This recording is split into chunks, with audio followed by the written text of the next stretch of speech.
तो Reena, world cup में एक अहम मैच हो रहा है पाकिस्तान और बांग्लादेश के दरमियान। पाकिस्तान के लिए ये डू एंड डाई सिचुएशन है। पाकिस्तान को हर हालत में अच्छे रन रेट के साथ ये मैच जीतना है। तो इस वक्त मैच की सूरत हाल कुछ यूँ है कि 4 विकेट गिर गए हैं बांग्लादेश के 104 रन पर। 23 ओवर्स का खेल हो गया है और टीम पाकिस्तान इस वक्त बड़ी ज़बरदस्त पोजीशन में है और कोशिश पाकिस्तान टीम की ये होगी बाबर आजम की कि जल्दी से जल्दी आउट किया जाए और इस टारगेट को चेस किया जाए कम ओवर्स में, ताकि रन रेट को बेहतर बनाया जाए। क्रिकेट के सिकंदर बख्त ने में ज्वाइन किया है, पूछते हैं ज़रा उनसे कि क्या सूरत हाल बनती जा रही है। सिखू, बहुत शुक्रिया आपने वक्त दिया। अगर पाकिस्तान ये मैच अच्छे मार्जिन से जीत जाता है और जल्दी इसको यानी महदूद करके टारगेट को चेस भी कर लेता है तो बड़ा एक अच्छी पेशरफ्त होगी, सेमीफाइनल तक रसाई के चांसेस मजीद ब्राइट हो जाएंगे। नहीं, मतलब ये कि अच्छा चांस बन जाएगा, मगर ये कि मैं अगर कप्तान हूँ तो मैं तो सबसे पहले फोकस करूंगा मैच जीतना है, हमें पॉइंट्स आने और इनको जल्दी आउट करने की कोशिश करनी चाहिए। हम 250 कह रहे थे कि 250, तो मुझे लगता है कि अगर हम और इसी तरह की टाइट बॉलिंग करेंगे तो हम इनको 200 में आउट कर सकते हैं। हाँ, फिर 200 के बाद ऐसा ना हो कि जल्दी में कि हम उसको 30 ओवर में कंप्लीट करने जाएं तो और पता चला कि विकेटें गिर जाए अगली, तो हम अंडर प्रेशर आ जाएं। तो उसको लेके स्मूथली चलें और हाफ पे जाकर एक्सेलरेट करें। हाफ पे से मुराद है कि अगर सपोज करें वी आर चेसिंग 200 या 225 या 230, आधा रास्ता जब कवर हो जाए और हमारी ज्यादा विकेट ना गिरी हो, एक आधी विकेट गिरी हो, तो फिर हम एक्सेलरेट करें, दैट विल बी बेटर। उससे पहले प्लानिंग करके ना जाए, वरना ऐसा ना हो कि हम उल्टा हम कोलैप्स हो जाएं और हम फिर स्ट्रगल कर रहे हो जीतने के लिए। अलीना, आप मायूस क्यों दिखाई दे रही हैं? आप भी सवाल क्यों नहीं कर रही हैं? आपको क्या उम्मीद नहीं है? बिल्कुल मायूस नहीं हूँ, लेकिन अपने जो जज्बात है वो मैच के एंड तक मैं रिजर्व करके रख रही हूँ कि you never know with Pakistan team. लेकिन सिखो ये ज़रूर आप बताए, ठीक है जी, सिकंदर वक्त से हमने तजिया तबसरा जाना, गाहे गाहे उनको मजीद भी देते रहेंगे आगे जाकर और मैच के ऊपर मजीद भी उनसे जानेंगे कि उनके ख्यालात क्या हैं। इस वक्त पाकिस्तान और बांग्लादेश के दरमियान में मैच जारी है। पाकिस्तान पूरी कोशिश कर रहा है कि कंटेन किया जाए। अब आगे देखते हैं कैसे। बुलेटिन के सिलसिले को आगे बढ़ाते हैं। आपको बताएं कि सुप्रीम कोर्ट ने एहतसाब अदालतों को नैब केसेस का हतमी फैसला देने से रोक दिया है। सुप्रीम कोर्ट ने तहरीरी फैसले में कहा है कि नैब तरमीम केस की समाअत practice and procedure act case के तफसीली फैसले आने के बाद होगी। नैब तरमीम केस के फैसले पर इंट्रा कोर्ट अपील की समाअत गैर मुअय्यना मुद्दत तक के लिए मुलतवी कर दी गई है। समाअत के दौरान चीफ जस्टिस काजी फाजीसा ने सवाल किया कि क्या तमाम नैब तरामीम कलअदम हुई हैं। मुआविन वकील ने अदालत को बताया कि पहली और दूसरी तरामीम की कुछ शिकें कलअदम करार दी गई हैं। जस्टिस अतर मिन अल्लाह ने सवाल किया कि तीसरी तरमीम का जायजा लिए बगैर पहली 2 कलअदम कैसे हो सकती हैं। चीफ जस्टिस काजी फाजीसा ने कहा अदालत ने तरामीम कलअदम करार देनी थी तो तीनों करती, क्योंकि तीनों नैब तरामीम का आपस में बराह रास्त ताल्लुक है।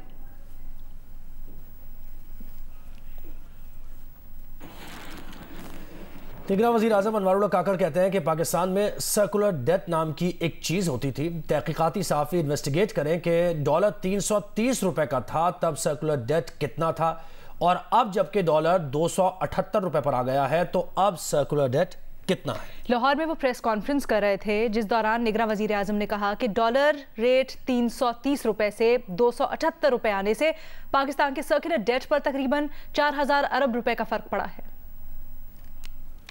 मैं गुजारिश करूंगा इन्वेस्टिगेटिव जितने भी जर्नलिस्ट हैं कि ये जो 330 से अब हम 278-79 के करीब डॉलर जो आया है, हमारा एक सर्कुलर डेट नाम की चीज़ होती थी।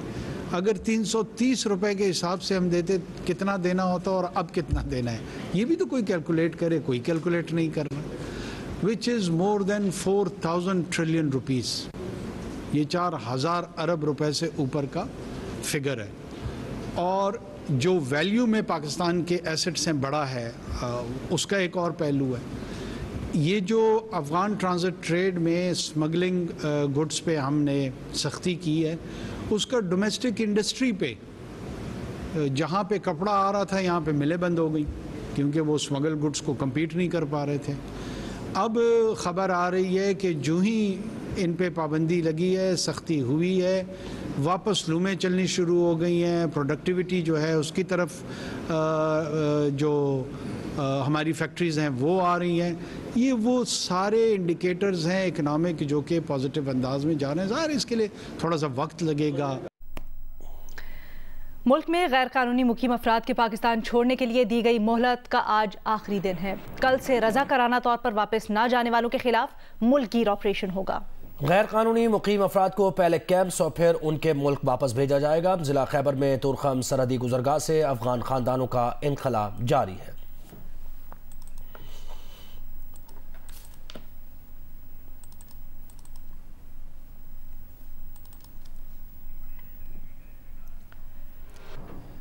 आपको हम बता रहे हैं तुरखम की सूरत हाल, जहां पर मुल्क में गैर कानूनी मुकीम अफराद के पाकिस्तान छोड़ने के लिए दी गई मोहलत का आज आखिरी दिन है। कल से रज़ाकाराना तौर पर वापस ना जाने वालों के खिलाफ मुल्क ऑपरेशन होगा। गैर कानूनी मुकीम अफराद को पहले कैंप्स और फिर उनके मुल्क वापस भेजा जाएगा।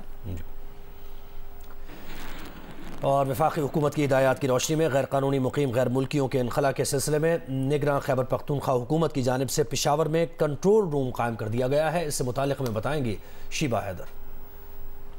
खैबर पख्तूनख्वा की निगरान हुकूमत ने गैर कानूनी मुकीम गैर मुल्कियों की इतलाक़ के हवाले से हेल्पलाइन 1700 का इजरा कर दिया है। इस सिलसिले में पेशावर के होम डिपार्टमेंट ने कंट्रोल रूम भी कायम कर दिया है। कंट्रोल रूम में किसी भी किस्म की रहनुमाई हासिल करने के लिए अमले को भी तैनात किया गया है। हमारे साथ एडिशनल सेक्रेटरी होम कैसर खान मौजूद है। ये सेंट्रल नर्व के तौर पर काम करेगा for effective coordination between the provinces, law enforcing agency जो प्रोविंशियल लेवल पे हैं, फेडरल लेवल पे हैं और जो बॉर्डर मैनेजमेंट है। और इस सेंट्रल कंट्रोल रूम में हमने एक इस्टेब्लिश किया है ग्रीवेंस रिड्रेसल मैकेनिज्म, ताकि हम इंश्योर कर सकें जितनी भी गुड प्रैक्टिसेस है, नेशनल इंटरनेशनल गुड प्रैक्टिसेस है रिगार्डिंग रेफ्यूजी, उनकी जो रिपैट्रिएशन है उसको हम इंश्योर कर लें। अब तक मजमूई तौर पर सूबे से तकरीबन 82,000 से ज़्यादा गैर मुल्की अफराद अपने वतन को वापस जा चुके हैं। जी, पेशावर में गैर कानूनी मुकीम गैर मुल्की अफराद की वतन वापसी के लिए कायम आर्जी कैंप में तमाम तर सहूलियात के साथ साथ नादरा का अमला भी मौजूद है। तफसीलात जानते हैं अपने नुमाइंदे सैयद कुमैल जैदी से। जी कुमैल। वफाकी हुकूमत की गैर कानूनी मुकीम गैर मुल्की अफराद को वतन वापस भेजने के फैसले के मुताबिक पेशावर, हरीपुर और खैबर में आर्जी कैंप बनाए गए हैं। इस वक्त मैं मौजूद हूँ पेशावर के एक आर्जी कैंप में, जहाँ पर तमाम तर सहूलियात के साथ साथ यहाँ पर नादरा का अमला भी मौजूद है जो कि फ़ाल है। यहाँ पर नादरा की मोबाइल वैन लाई गई हैं। गैर कानूनी अफगान महाजिरीन को यहाँ पर लाया जाएगा और उनका बायोमेट्रिक करके उनका डेटा कलेक्शन के बाद उनको तुरखम से उनके वतन अफगानिस्तान वापस रवाना कर दिया जाएगा। जी, मुल्क भर में गैर कानूनी मुकीम तारकीन वतन के रज़ाकाराना इनखला का आज आखिरी रोज़ है। पाक अफगान सरहद बाब दोस्ती के रास्ते अफगान खानदान बड़ी तादाद में बॉर्डर पहुँच रहे हैं। 1 अक्टूबर से 30,000 अफगान शहरी अपने मुल्क वापस जा चुके हैं। बाब दोस्ती की सूरत हाल से हमें आगाह करेंगे हमारे नुमाइंदे नूर जमान चकजई। सिंध, पंजाब और बलूचिस्तान के शहरों से बड़ी तादाद में अफगान महाजिर वतन वापसी के लिए चमन पहुंच रहे। गैर मामूली इजाफा देखने को मिला है। इस वक्त हम चमन बॉर्डर के करीब जो बाब दोस्ती से तकरीबन 1 किलोमीटर के फासले पर है। एक बहुत बड़ी तादाद में अफगान फैमिलीज जो है वो इनखला के लिए पहुँचे हैं, जिसमें एक बड़ी तादाद बच्चों, ख़वातीन और बुज़ुर्गों की है, जो कि इस वक्त वो तैयारी कर रहे हैं कि उस बाब दोस्ती तक चले जाए, क्योंकि बाब दोस्ती पर इस वक्त बहुत ज़्यादा रश है। चमन के मुख्तलिफ इलाकों में भी लिवीज पोस्ट जो है वो मसाजिद में, गली मालों में ऐलानात कर रहे हैं, वार्निंग दे रहे हैं कि आज वो अपने घर खाली करके अफगानिस्तान चले जाए। बसूरत दिगर कल 1 से इनके खिलाफ कार्रवाई की जाएगी और उनको हिरासत में लेकर अफगानिस्तान मुंतकिल किया जाएगा, जबकि जिन लोगों ने घर इनको किराए पर दिए हुए हैं उनके खिलाफ भी कार्रवाई अमल में लाई जाएगी। जैसे कि हम आपको बता रहे हैं कि गैर कानूनी मुकीम गैर मुल्कियों की रज़ाकाराना वापसी के लिए जो डेडलाइन दी गई है उसका आज आखिरी रोज़ है। गैर कानूनी मुकीम गैर मुल्कियों को जो वतन वापस भेजने का सिलसिला जारी है और वो खुद से भी जा रहे हैं। इस वक्त हमें आगाह कर रही हैं ज़िला खैबर में तुरखम बॉर्डर पर मौजूद हमारी नुमाइंदा नादिया सुबूही। नादिया, बताइए क्या इंतजाम किए गए? जी, मैं तुरखम बॉर्डर पे मौजूद हूँ, जहाँ अफगान महाजिरीन की रज़ाकाराना अपने वतन वापसी का सिलसिला जारी है। अगर कैमरामैन फजल हुसैन से ये दिखा सकें तो मैं जहाँ मौजूद हूँ इस वक्त अफगान महाजिरीन के बहुत ज़्यादा ख़ानदान जो हैं वो अपने वतन वापसी के लिए तैयार हैं। मुख्तलिफ़ जगहों पर उन्होंने बैठे हुए हैं। उन्हें पानी और मुख्तलिफ़ किस्म की जो सहूलियात हैं वो फराहम की जा रही हैं। ये वो अफगान महाजिरीन हैं जो गैर कानूनी तौर पर मुकीम थे और उनके पास कोई दस्तावेज़ात नहीं थी। वफाकी हुकूमत ने फ़ैसला दिया था कि इन गैर कानूनी तौर पर मुकीम अफगान महाजिरीन को अपने मुल्क वापस जाना होगा और आज इसकी डेडलाइन है। 31 अक्टूबर जो है वो आज आखिरी दिन है और यूँ इनको 1 नवंबर तक अपने वतन वापस जाना होगा। 1 नवंबर के बाद ऐसे गैर मुल्की जो गैर कानूनी तौर पर मुकीम है पाकिस्तान में कहीं भी, तो उनके खिलाफ क्रैकडाउन किया जाएगा। अगर हम बात करें महकमा दाखिला खैबर पख्तूनख्वा की, तो खैबर पख्तूनख्वा में 1 नवंबर से ऐसे गैर कानूनी तौर पर मुकीम गैर मुल्कियों के लिए क्रैकडाउन का फैसला किया गया है। उन्हें गिरफ्तार किया जाएगा और उनको यहाँ पर जो पेशावर की नासिर बाग में आर्जी कैंप कायम किया गया है वहाँ लाया जाएगा, जहाँ से उनकी बाकायदा डॉक्यूमेंटेशन के बाद उनको तुर्खम बॉर्डर से अफगानिस्तान वापस भेजा जाएगा।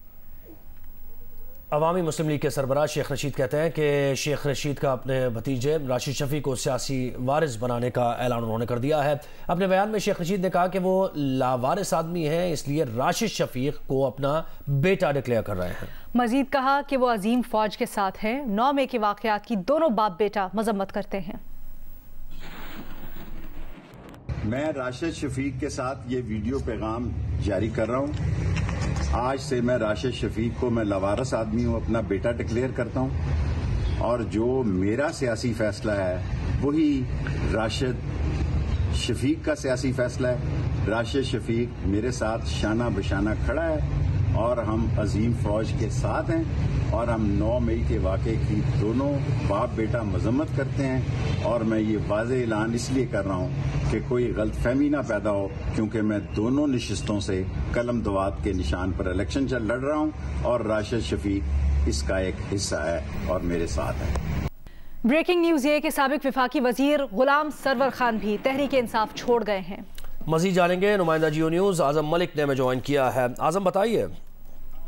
जी बिल्कुल, तहरीक इंसाफ को एक और बड़ा सियासी झटका लगने जा रहा है। गुलाम सरवर खान आइंदा चंद रोज में टेक्सला में IPP के एक अवामी इज्तिमा में बाज़ाब्ता तौर पर इस्तेकाम पाकिस्तान पार्टी में शमूलियत का ऐलान करेंगे। आज उनकी मुलाकात हुई है इस्तेकाम पाकिस्तान पार्टी के चेयरमैन जहांगीर तरीन, सदर अलीम खान और ओम चौधरी से उनकी मुलाकात हुई है। इस मुलाकात में गुलाम सरवर खान ने अपने साथियों समेत IPP में शमूलियत का ऐलान कर दिया है, जबकि बाकायदा ऐलान, जैसे मैंने पहले बताया, टेक्सला में एक अवामी इज्तिमा के दौरान किया जाएगा। ओम चौधरी से थोड़ी देर पहले हमारी बात हुई, उनका कहना था कि गुलाम सरवर खान इससे कबल राब्ता कर चुके थे और आज उन्होंने ऐलान भी कर दिया। जी, इस्तेकाम पाकिस्तान पार्टी में शमूलियत का बाज़ाब्ता एक जलसे में वो ऐलान भी करेंगे। बहुत शुक्रिया आज़म मलिक। गजा वॉर रूम में ताज़ा तरीन अपडेट्स के साथ हाजिर हैं और आज भी गजा की सूरत हाल इंतहाई कशीदा है। अक़वाम मुत्तहिदा और मुस्लिम ममालिक गजा पर इसराइल की वहशियाना बमबारी रुकवाने में बदस्तूर नाकाम है। गजा के महसूर और मजलूम फ़लस्तीनियों पर इसराइल की बमबारी मुसलसल 24वें रोज़ भी जारी है। गुज़श्ता 24 घंटों में गजा पर इसराइली बमबारी से मज़ीद 400 फ़लस्तीनी शहीद हो गए हैं। अल-कुद्स अस्पताल के अतराफ मुसलसल इसराइली फ़ौज की बमबारी जारी है। सहाफ़ियों की बैनुल-अक़वामी तंजीम कमेटी टू प्रोटेक्ट जर्नलिस्ट ने कहा कि इसराइल हमास तनाज़े में 31 सहाफ़ी मारे जा चुके हैं। गजा जंग में कम अज़ कम 9 सहाफ़ी लापता या हिरासत में हैं।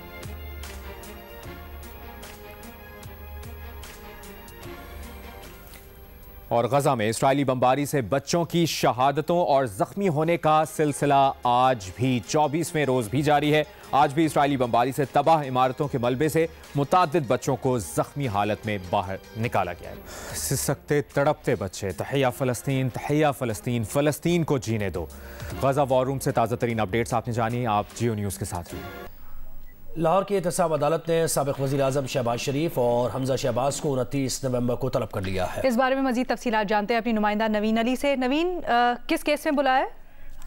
आज बिल्कुल एहतसाब अदालत के जज मलिक अली जुल्करनैन अवान ने रेफरेंस की समाअत की है और ये इन्होंने शुगर मिल्स केस में जो है समाअत की है और इस समाअत के दौरान जो है ये कहना था कि अदालत ने ये कहा है कि साबिक़ वज़ीर आज़म शहबाज शरीफ और साबिक़ वज़ीर आला पंजाब हमजा शहबाज को जो है वो तलबी के समन भी जारी कर दिए हैं और अदालत ने रमजान शुगर मिल्स रेफरेंस में ये 29 नवंबर को दोनों बाप बेटे को तलब कर लिया है। शहबाज शरीफ और हमजा शहबाज पर ये मैं आपको बताती चलूँ कि इन दोनों पर 21 करोड़ रुपए का शुगर मिल्स के लिए गंदा नाला कौमी खजाने से तामीर करवाने का इल्जाम है और इस केस में जो है 29 नवंबर को शहबाज शरीफ और हमजा शहबाज को जो है अदालत ने तलब कर लिया है। जी, बहुत शुक्रिया नवीन अली।